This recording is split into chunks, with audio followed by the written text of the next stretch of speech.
Hello and welcome to Norwood News. Today is Friday, July 31st, and I'm your host, Brian Boudreau.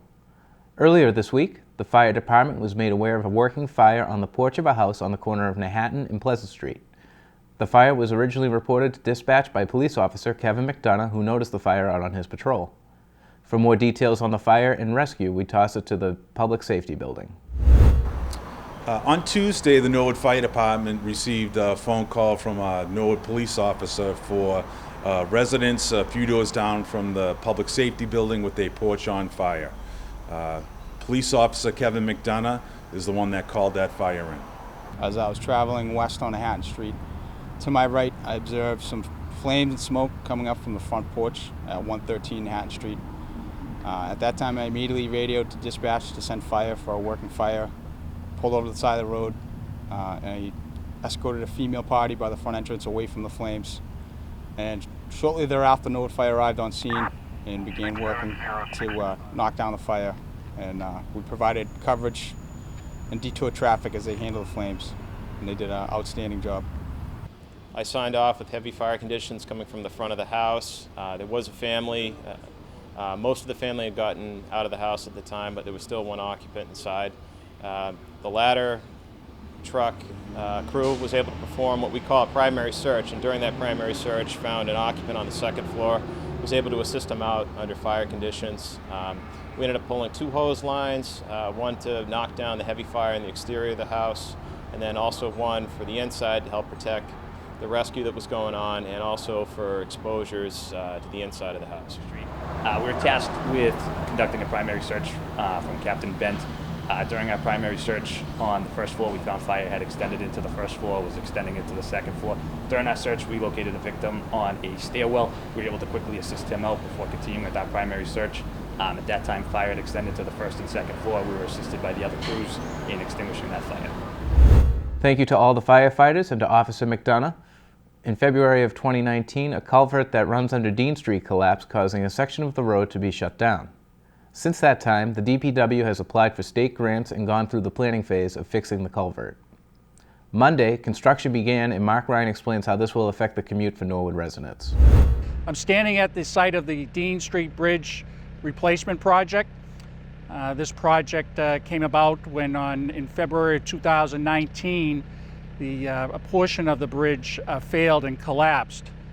Since then, we've had that area of Dean Street blocked off, but still allowing 2 lanes of traffic to get through, one in each direction. We applied for a state grant with Mass DOT, and through the Municipal Small Bridge Replacement Program, we were benefit of a $500,000 grant to replace the bridge here. We have Kodiak Construction doing the work. On Monday, July 27th, they closed the roadway to through traffic so they could do their excavation and replacement of the bridge. Usually something like this might be a little quicker job, but we do have some obstacles with large electrical conduits underneath that service the town of Norwood, so we have to be very careful with that, along with water mains and gas mains. So this project is expected to take about 12 weeks. So during that period, Dean Street will be closed to through traffic. We do have a substantial detour where people on Neponset Street that wanted to access Route 1 cannot use Dean Street. They would have to continue on Neponset Street to the Route 1 rotary and then head north or south on Route 1 there. The same goes for Dean Street traffic that's heading eastbound. When they get to Route 1, they cannot go to Neponset Street. They won't be through traffic. They'll have to take a left onto Route 1, head north, and then get back onto Neponset Street there. And we're making sure the businesses are open down here. There's a great takeout, Stash Pizza, fantastic. Please support them during this project. The Frame Center, another great business in Norwood, please support them. There is access to them, and just want to be mindful that they are still in business. And once again, the road's closed. If you follow the detour, you'll be just fine, and hopefully 12 weeks will be even less than that. Stay tuned after this break for more town news.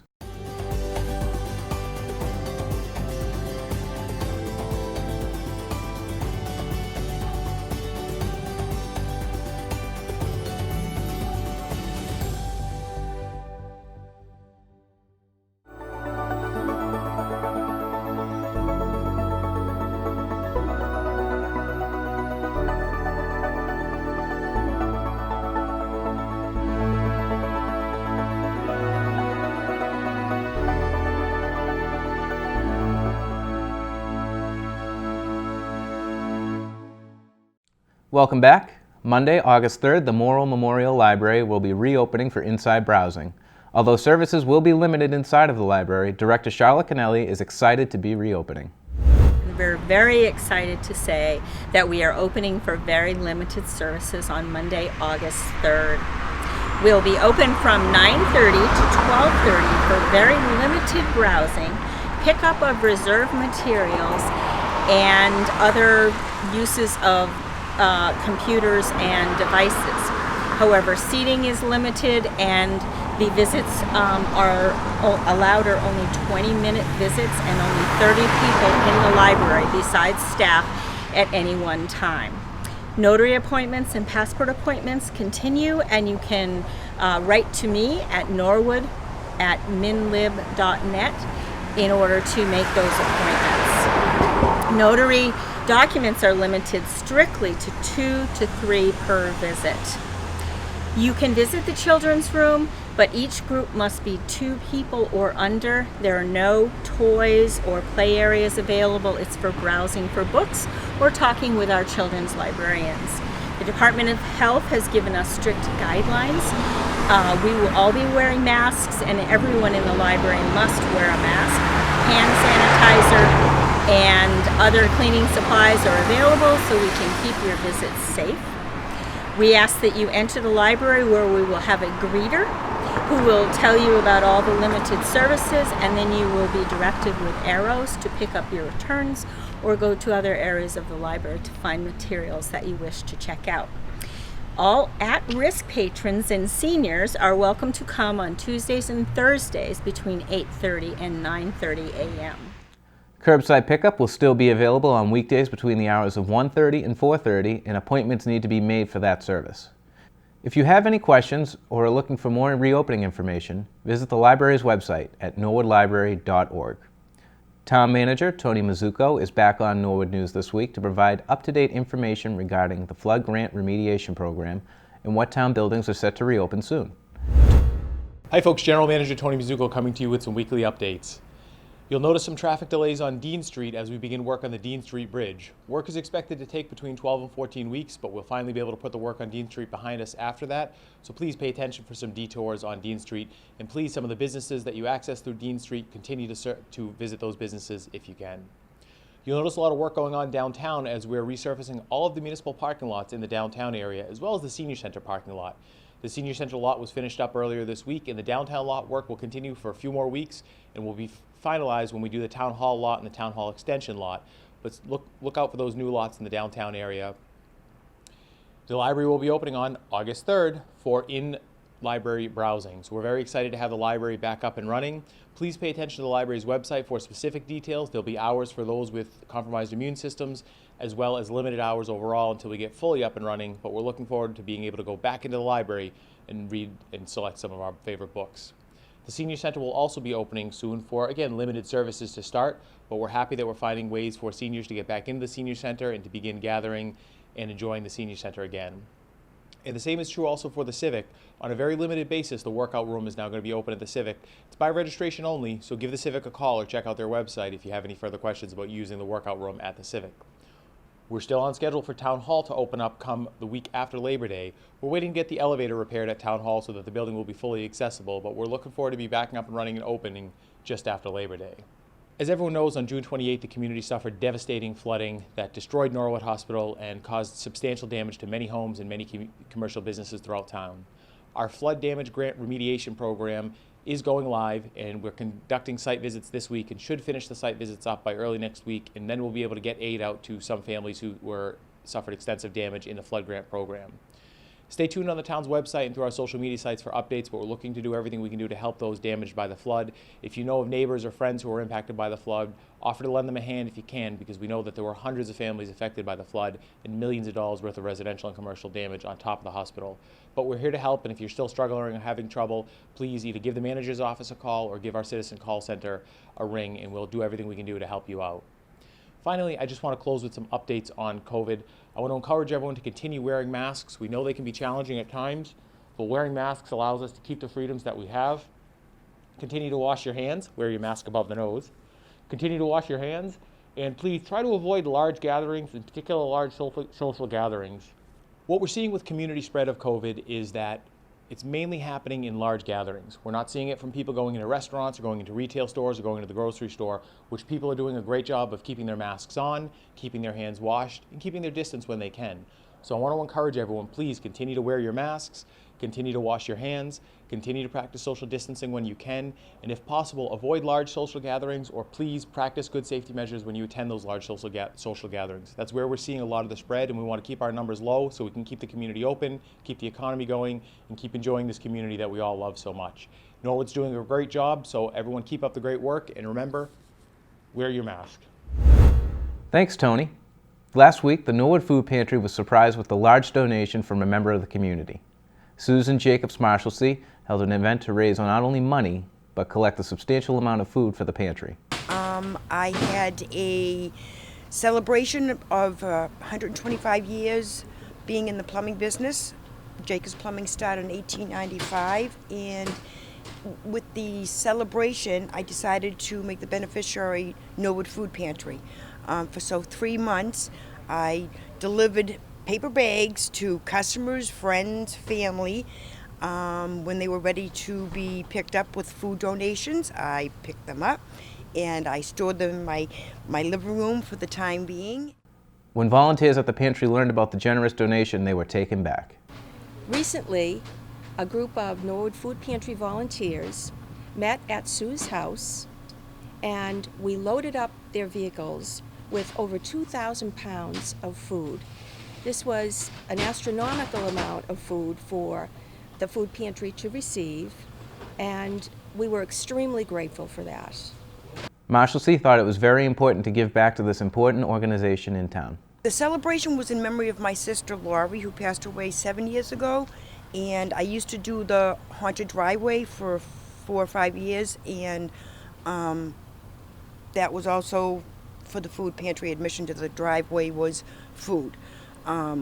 With me moving over to Westwood, I decided to do the celebration because I'm not doing the haunted driveway anymore. But Laurie was not only a volunteer here for a short time, but she also was a patron, and they helped her a lot through her hard times. The food pantry is still in need of many items. As a result of this magnanimous donation, the food pantry was able to shorten its list of required food items. So if you're interested in making a donation to the food pantry, just visit our website at norwoodfoodpantry.org for a list of our specific food items. So finally, I guess on behalf of the Norwood Food Pantry, I would like to sincerely thank Sue for her generous donation. Now we'll toss it over to Brian Dunn with sports. Hello, welcome into this week's sports update. My name is Brian Dunn, and NCM was at the Ball Field Monday night for the first live sports broadcast since late February 2020, right before the COVID-19 government shutdown.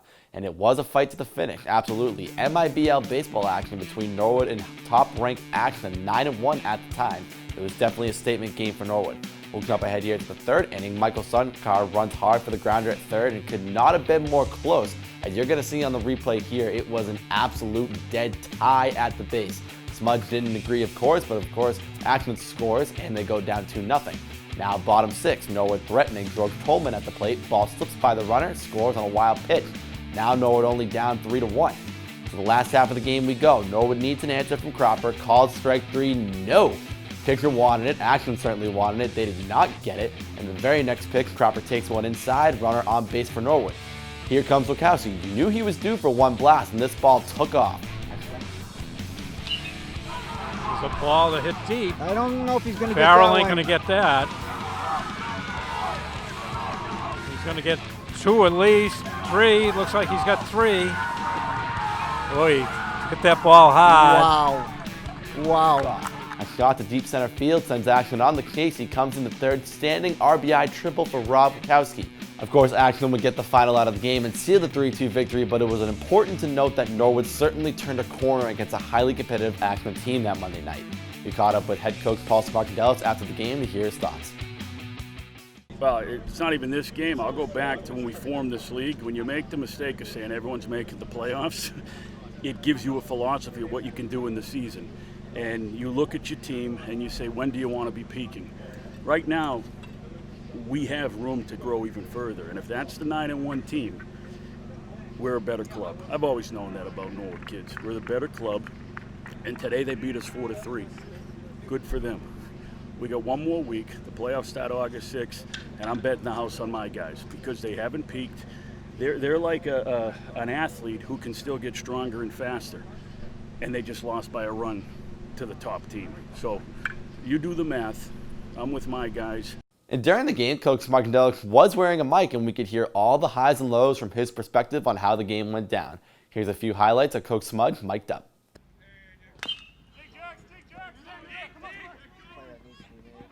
Attaboy! No! Come on, Tim! Time! Time! Time! Tim, what is his foot came off the bag? Tim, did his foot come off the bag? Because he didn't beat it. No. He beat it? No. Were you looking at something else? Were you looking at the bag? You were looking at something else? No. There's no way he beat that. Absolutely did beat it. Did he beat it, Sam? Sam, I'm not talking to you, but did he beat it? Yeah? No, he didn't. Say no. I know. Of course he's going to say no because he tells the truth and he saw the play and he felt the ball. He saw the play when he was catching the ball? He felt it, yeah. Okay. On corners in, 2 up the middle, first and third, don't cut. Okay? If we can get out of it with 2 up the middle, fine. If they score a field goal, we got to hit, right? So I'm not trying to catch this kid sleeping. Yeah. Try to get him sleeping. Let's go, come on. Call it! Get third base! Atta baby! Here you go. Let's go. Use that. Come on. Let's go. Hey, Mo, let's go, guys. What did I tell Finally, the baseball gods are like, let's give him one. Let's go. Come on. Let's go, guys. Use that. Come on. Let's go. Attaboy, Frenchie. Hey now, babe. Hey now, kid. Come on now, babe. Come on, get going, Crump. Get going. Come on, Robbie. Come on. Get going. Get 3, Robbie. Get 3. Get here. You gotta get down. Atta baby. Let's go. Come on, boys. Come on. Gotta play 7. Couple things to note as well. Stay on the lookout for coverage of both MIBL and Babe Ruth playoffs coming around the next few weeks. Keep you here to the Sports Update to find out what teams fall where. And to conclude this week, I want to give a huge shout out to one of our recurring Sports Update guests and Norwood Girls Hoop Basketball coach Amy Quinn for winning the NBCA D2 Coach of the Year. Of course, Coach Quinn led her team to unprecedented success this year, including a top seed regular season finish in the D2 South Sectional Tournament bracket and an MIAA state semifinal appearance, as well as 2 consecutive TVL Large Championships. Only more to come. Congratulations, Amy. And that's all for sports this week. Make sure you keep it here each week for all info regarding Norwood sports. I'll see you next week, and back to you, Brian. Thanks, Brian. The Norwood Extended Day Summer Program located at the Savage Center has completed their 3rd week. The program started with 50 students and is now up to 65, with more spaces available in late July and throughout August. Here is an update from Director Kristen Capizio. We are very lucky to invite over 50 students every day to our program, which we were just able to get up and running in June. We offer a full day of programming from 8 a.m. to 4 p.m. Students come in, they have 2 snack periods, 1 lunch period, 2 outdoor periods, and 2 activity periods. And what we offer during the day is a range of enrichment from arts and performing arts and music and science and engineering, to outdoor structured games, sports, and indoor card playing, board games, and a lot of social and emotional development for our kids. Safety is important at the camp, and Capizio walks us through the safe drop-off procedures. When students arrive in the morning, their parents walk them to the front door. Their teachers are waiting for them at the door, which they enter to go directly into their classroom. Parents will wait there and they'll answer the 3 critical health questions and also answer questions about whether the students have their lunch and their water bottle for the day and anything else that they need, bathing suits included. The teachers will use a remote temperature gauge to indicate to us that the child is safe to come into the building. No child with a temperature over 100.4 is welcome to come in. If a child does register 100.4, we take the temperature multiple times to make sure that it's accurate. And then we converse with the parent about re-entry the following morning based on how that child is doing. Students in grades K through 6 enjoy a fun-filled schedule and are spending quality time with peers and getting tons of exercise and fresh air. Free play, playing free play, playing outside, playing in the gym. I like coming because it's fun. I like to play with Legos, go to the gym, and have fun with my friends. I know the parents are having a wonderful time and the kids are very happy to be back.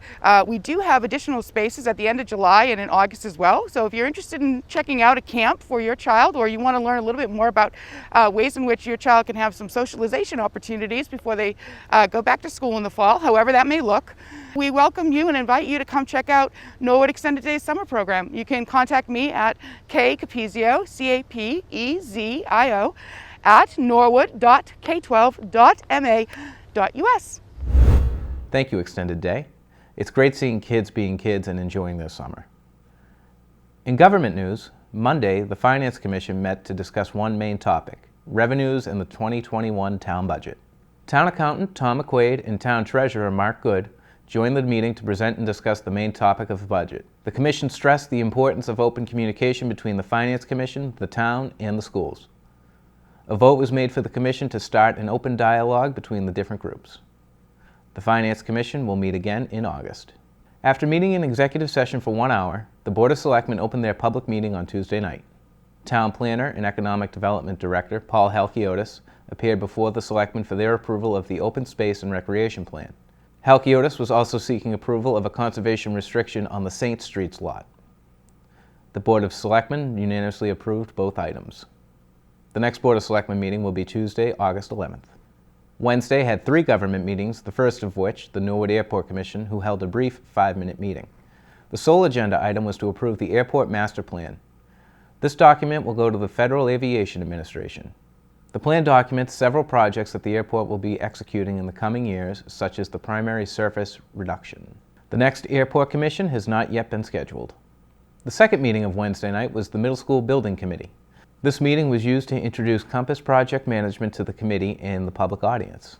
Compass outlined their timeline for middle school building construction into 5 different checkpoints, including kickoff, pre-town meeting information, and a projected construction start date of April 23, 2021. The Middle School Building Committee will meet again in the coming weeks. Finally, Wednesday night, the school committee met and featured many presentations. First up was Paul Riccardi and Jill Driscoll discussing the potential challenges and preparations that face a possible in-person reopening for the school district. Sigal Reese also joined the committee to discuss the current state of COVID-19 in Norwood. Ann Haley also appeared to propose a potential joint meeting between school and general government departments to discuss potential financial strategies. Superintendent Thompson also announced that Little Mustangs Preschool Academy and Willett School Principal Carolyn Robbins has submitted her letter of resignation. The committee will work to find an interim principal in the next few weeks. Dr. Thompson also presented the next step in the district's reopening plan. The presentation included data from the feasibility study in which parents and staff were surveyed. The committee's findings ultimately concluded that the best recommended course of action would be to open preschools and special education in person, with elementary, middle school, and high school following a hybrid model. Dr. Thompson presents what a hybrid model may look like come this fall. We are looking to have consistency across the district. We are talking about 2 cohorts of students, a gold and a blue group. So Monday and Tuesday would be in person, face-to-face instruction. Wednesday through Friday would be remote. The blue cohort would be remote Monday, Tuesday, and Wednesday, and then in person on Thursday and Friday. So Wednesday would be remote for all students. Teachers would do not only remote teaching, but also for half the day, and then the other half of the day would be professional development, collaboration, recalibration for that second half of the day. So we have challenges with this model because of the guidance and the restrictions. So transportation, we're going to need multiple bus runs. That is going to increase costs. There's going to be cleaning of bus seats and that sort of thing. Time differential. If we have to do 2 runs, in the elementary. We can't have all the students, will not arrive at school at the same time. How do we handle that? Staffing, we're going to need more staff to teach and supervise. We're trying to limit that at this point in time, but probably at least a couple more teachers per building. Lunch, space in lunchrooms. You heard the discussion of the Callahan. So how do we do that? How do we serve that? One idea is to maybe have desks in there instead of tables. Funding is an issue. Right now, we're looking at extra $225 per student. It's still short of these other challenges, and you will hear money be one of them.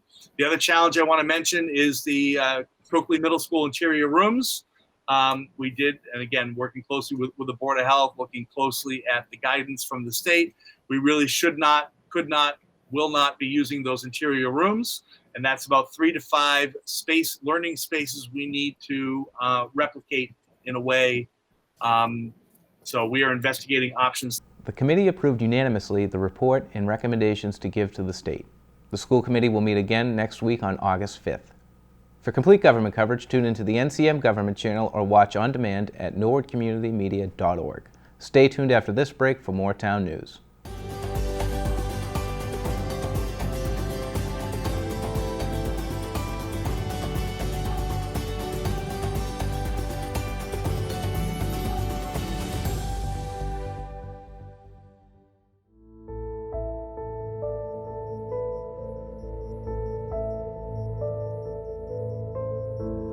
Norwood. Here, we are chosen at birth. Our loyalties are predetermined. And our families, defined. Raised by the stories of those that came before us. Here's a breakaway. Bill Norman, he's in back and score! Fearlessly driven by the hope of what's to come. It chooses us. It defines us. And for us, it's everything. This is Norwood. And here, sports are in our blood. Norwood Mustangs 2015 are the state Division I champs.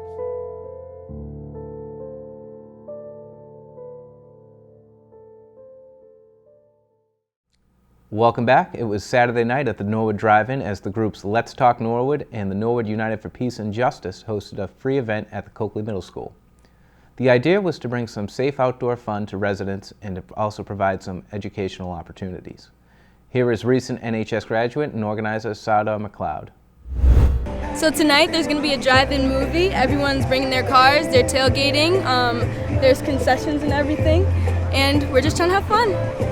We also, along with the fun, the movement going on right now, Black Lives Matter, we wanted to put that on display because we know that we wanted everyone to really get to know what it was. So we have literature. Norwood United has brought out a bunch of books for people to read, just pass by and donate to a bunch of different organizations that have to do with Black Lives Matter and education.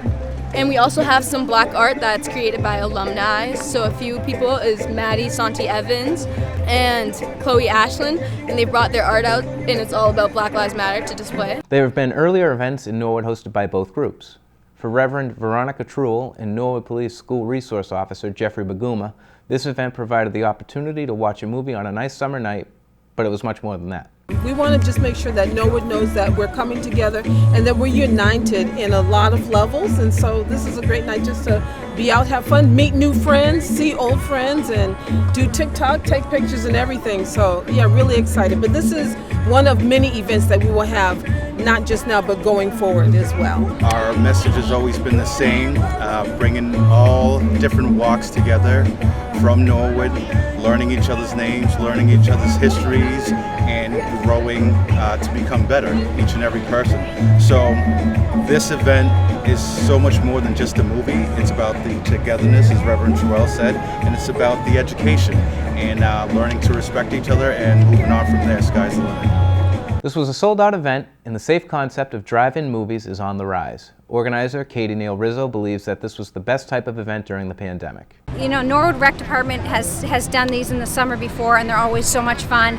with coronavirus right now, there's so many restrictions. We tried to find a way to make some type of event possible, and this was the only one that we could come up with that was reasonable. So we had Fun Flicks come, and they brought this 32-foot screen, and everybody will be able to sit in their cars and just have a good night. The organizers would like to give a shout out and thank Norwood's Daddy's Dairy, who donated free ice cream sandwiches to all. With this success, it looks like we may see more drive-in events in the future. There seems to be an abundance of rabbits and chipmunks and other small critters occupying Norwood recently. At the Norwood Animal Shelter, located on Route 1, Henry Sequeira, Norwood's Animal Control Officer, explains the large population of cottontails. Chipmunks and rabbits are a food source for other animals. And mostly you've got cats, foxes, coyotes, and hawks that eat them. Right now the hawks have been nesting. The month of August is when you start seeing a lot more hawks. Up to this point they stay around the nests, but you'll start seeing them disappear. And right before the fall comes, almost a majority of the rabbits and chipmunks will diminish because of the coyotes and the foxes. And now all the young animals that were born in April will start hunting themselves. So all these animals will slowly kind of disappear.